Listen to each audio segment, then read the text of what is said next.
wabarakatuh. Baiklah, di sini saya akan menjelaskan sedikit tentang komoditas pertanian di Kota Janto, Kabupaten Aceh Besar. Baiklah, saya dan keluarga berdomisili di Kota Janto, Kecamatan Janto, Makmur, Kabupaten Aceh Besar, Provinsi Aceh, tepatnya di Komplek Perumahan Jalan Bangun nomor 102, RT 2, Kota Janto. Kota Janto ini terkenal dengan lingkungan yang hijau dengan dikelilingi antara dua gunung Selawah Agam dan Selawah Enong. Kota Janto berdominasi dengan hasil pertanian yang bermacam seperti sawit, padi, cabai, ubi, dan hasil-hasil pertanian yang lain yang sehari-hari diperlukan oleh ibu rumah tangga. Kondisi Janto yang sedikit dingin, jadi banyak warga yang di sekitar halaman rumah menanam beberapa tumbuhan yang mudah tumbuh seperti alpukat, kelengkeng, bahkan salak. Janto adalah ibu kota Aceh Besar yang banyak perkampungan dan pendatang luar yang berimigrasi karena banyaknya wilayah yang bisa dijadikan ladang pertanian sebagai mata pencaharian. Contohnya seperti daerah Kampung Janto Baru yang banyak ditanami sawit sebagai mata pencaharian masyarakat di situ, dan juga terdapat sawah yang luas. Pada Kampung Trans, sebagian penduduk memiliki kebun singkong di lingkungan rumah masing-masing yang akan dijadikan keripik singkong dan tape singkong untuk dijual di pasar atau keliling komplek menggunakan sepeda motor. Bahkan ada yang menggunakan sepeda untuk menjual keripik, tapi mereka bukan hanya keripik, di antara tanaman singkong. Mereka juga menanam kacang tanah, kacang kedelai untuk dijadikan tempe. Kondisi lingkungan yang sangat mendukung, bahkan rumah saya sendiri banyak tumbuhan yang kami tanam seperti kelengkeng, alpukat, nangka, coklat, pinang di sekeliling rumah, yang membuat kebun mini yang kami tanami cabai hijau, cabai rawit, tomat, terong, dan sayur-sayuran. Jadi alhamdulillah untuk keperluan sehari-hari kami bisa memetiknya dari hasil tanaman sendiri. Kota Janto ini dalam bidang pertanian sangatlah baik dan dikembangkan karena kondisi dan tempat sangat mendukung. Bidang lain yang berdominan di sini adalah peternakan. Banyaknya hewan ternak dikelola di Janto, seperti ayam potong, sapi Aceh, dan juga ada balai benih ikan serta hewan ternak lainnya. Banyaknya hewan ternak yang dipelihara dipengaruhi oleh pakan yang mudah dicari. Banyaknya lahan luas dijadikan sebagai kandang ternak seperti sapi, kerbau, kambing, dan fesesnya itu akan dijadikan sebagai pupuk kandang yang akan dijual belikan atau dipakai untuk bidang pertanian yang dibutuhkan seperti lahan cabai, tomat, terong, serta lahan sayuran yang ramah lingkungan. Berikut adalah gambar landscape kebun cabai secara keseluruhan. Jadi saya amati setelah panen karena masa panen telah selesai sebelum saya datang, dan amati sebelum cabai tersebut. Dan berikut deskripsi komoditas unggulan dalam bidang pertanian secara lengkap. Komoditas unggulan di Janto ada beberapa seperti singkong, cabai, padi, dan sayur-sayuran. Tapi di sini saya hanya mengambil cabai karena seperti singkong tidak bisa dipoto dan diwawancari karena kondisi sekarang masih di lokasi tersebut, yaitu Kampung Trans membatasi masuk orang luar, bahkan jalan ditutup. Komoditas pada padi tidak saya ambil karena masa panen telah selesai dan tidak ada petani yang sedang menanam padi. Oleh karena itu saya mengambil komoditas cabai karena waktu dan tempat yang terjangkau dan dibolehkan untuk diwawancarai oleh petani tersebut.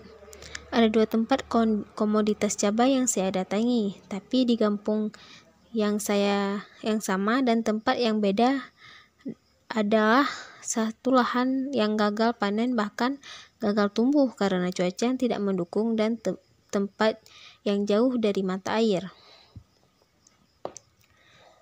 Lahan yang satu lainnya dapat tumbuh baik walaupun banyak juga pohon yang kurang zat hara. Oleh karena itu, pohon yang tidak segar dan buahnya yang kecil-kecil. Komoditas yang saya amati yaitu cabai hijau dan cabai merah. Terdapat juga cabai rawit yang ditanami sekitar tersebut, tapi tidak banyak, hanya beberapa saja. Cabai yang pertama saya ingin amati tidak dapat diamati karena sudah mati karena curah hujan yang tinggi, tanpa adanya penyemprotan pupuk dan pestisida, dan banyaknya rumput jahat yang tumbuh sehingga bibit tanaman cabai tersebut tidak dapat tumbuh dengan semestinya. Lokasi tanaman cabai yang kedua saya amati dapat tumbuh tapi tidak seperti biasanya. Pada cuaca yang ekstrim dan curah hujan yang tinggi, bibit tanaman yang ditanami tidak dapat tumbuh bagus. Apabila pun tumbuh, tidak segar dan sebagus biasanya. Tumbuhan cabai yang bagus akan tumbuh pada cuaca yang tidak terlalu panas dan tidak terlalu tinggi curah hujannya. Apabila curah hujan yang tinggi, maka tanaman cabai sedikit kemungkinan untuk tumbuh bahkan dapat mati. Apabila cuaca yang sangat panas pun, tanaman cabai dapat kekurangan air sehingga dapat kering dan buahnya agak kecil-kecil tapi panjang. Tumbuhan cabai yang komoditasnya bagus memiliki sistem perakaran serabut yang biasanya pada akar tanaman terdapat bintil-bintil akar yang merupakan simbiosis unsur nitrogen dengan sebagian mikroorganisme. Batang cabang berwarna hijau dan berkayu. Batang tersebut akan berkembang sampai dengan ketinggian tertentu, kemudian akan menghasilkan banyak cabang. Selanjutnya daun cabai berbentuk lonjong dan berukuran panjang. Pada ujung daun sedikit meruncing berwarna hijau tua. Pada tulang daun berbentuk menyirip. Bunga cabai termaksud berkelamin dua karena pada satu bunga terdapat kepala sari dan kepala putih.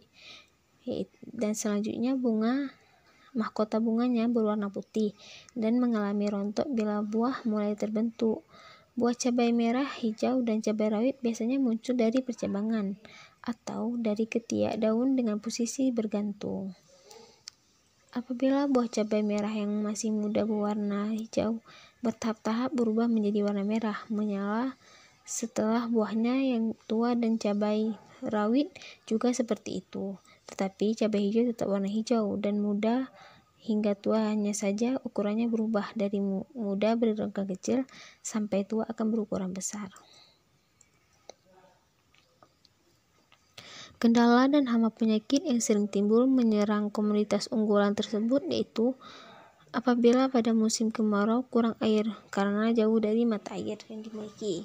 Apabila musim hujan tidak adanya saluran antara bedeng satu dengan yang lainnya. Jadi akibat banyaknya air, akar tanaman cabai tersebut membusuk dan tidak dapat membawa zat hara ke seluruh batang tanaman cabai.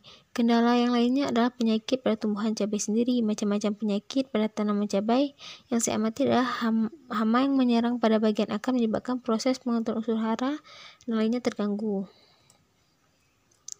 Nama jamur tersebut adalah jamur Phytophthora capsicii yang menyerang pada saat kondisi basah dan lembab. Selain yang disebutkan di atas, masih ada penyakit lain yang mengganggu pertumbuhan dan perkembangan tanaman cabai, yaitu daun pada batang. Pada daun cabai adanya hama yang membuat daun keriting. Hama lain menyebabkan daun keriting adalah oleh tungau. Ada dua jenis tungau umumnya menyerang tanaman sayuran, terutama tumbuhan cabai, yaitu tungau kuning dan tungau merah. Gejala hama yang lain yang itu keraya. Gejala serangan oleh larva insek muda yang ditandai dengan daun-daun berlubang, epidermis bagian atas ditinggalkan. Bukan hanya pada daun, hama juga menyerang buah dan bagian lain seperti batang. Hama yang menyerang buah yaitu lalat buah serangga dewasa. Lalat buah ini mirip dengan lalat rumah, hanya saja ukurannya lebih kecil dari lalat rumah. Selanjutnya, solusi petani dan mengatasi penyakit pada tanaman. Solusinya itu dengan cara menggunakan pestisida sesuai kebutuhan dan hama yang diserang. Apabila musim kemarau sangat panas, menggunakan jaring untuk menutup bagian atas, tapi ini banyak membutuhkan biaya. Solusi saya sebagai mahasiswa yang mengambil mata kuliah pengendalian hayati, saya menghadapi hama dan penyakit pada tumbuhan cabai itu dengan cara mengetahui terlebih dahulu hama dan penyakit yang menyerang, mencari tahu musuh alami yang terdapat di lahan tersebut. Dan apabila hama didapat diatasi, maka mencari cara lain menggunakan pestisida yang ramah lingkungan. Sekian dari penjelasan saya, semoga bermanfaat. Jangan lupa like, comment, and subscribe. Wassalamualaikum warahmatullahi wabarakatuh.